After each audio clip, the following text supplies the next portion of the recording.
భద్రాద్రి రామయ్య లడ్డు ప్రసాదానికి నెయ్యి సేకరణ వివాదం ముదిరి పాకాన పడింది. తిరుమల తిరుపతి దేవస్థాన లడ్డు ప్రసాదానికి సరఫరా అయ్యే నెయ్యి నాణ్యతపై చోటు చేసుకున్న పరిణామాలతో భద్రాచల శ్రీరామచంద్రుని దేవస్థానానికి అవసరమైన నాణ్యమైన నెయ్యిని సరఫరా చేసేందుకు టెండర్లు ఆహ్వానించారు.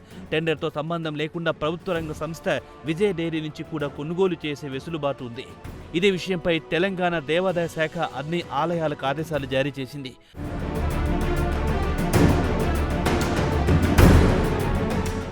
ఆలయాల్లో ప్రసాదాల తయారీకి, దీపారాధనకు అవసరమైన నెయ్యిని విజయ డైరీ నుంచి కొనుగోలు చేయాలని దేవాదాయ శాఖ సూచన చేసింది.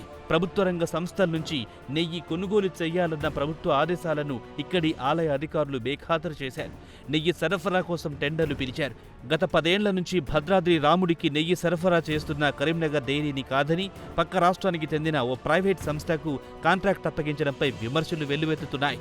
భద్రాద్రి రామాలయానికి ఇప్పటి వరకు నెయ్యి సరఫరా చేస్తున్న కరీంనగర్ డైరీ సంస్థ జీఎస్టీతో కలిపి కిలోకు 610 రూపాయలకు టెండర్ వేసింది. ఆంధ్రప్రదేశ్లోని పశ్చిమ గోదావరి జిల్లా జంగారెడ్డిగూడానికి చెందిన రైతు డైరీ సంస్థ 534.24 రూపాయలకు కిలో నెయ్యిని సరఫరా చేస్తామని టెండర్ వేసింది.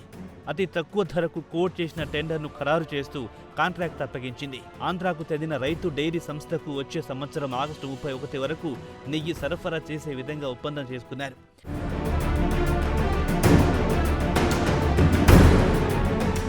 ప్రభుత్వ ఆదేశానుసారం విజయ్ డైరీ నుంచి కొనుగోలు చేయలేదని, 10 ఏళ్ల నుంచి సరఫరా చేస్తున్న కరీంనగర్ డైరీకి కాంట్రాక్ట్ అప్పగించలేదని దేవాదాయ శాఖకు ఫిర్యాదులు అందాయి. దీంతో స్పందించిన దేవాదాయ శాఖ ముఖ్య కార్యదర్శి శైలజ అయ్యర్ వాస్తవాలు తెలుసుకుని నిబంధనలు అతిక్రమించిన అధికారులపై చర్యలు తీసుకోవాలని ఎండోమెంట్ కమిషనర్ను ఆదేశించారు.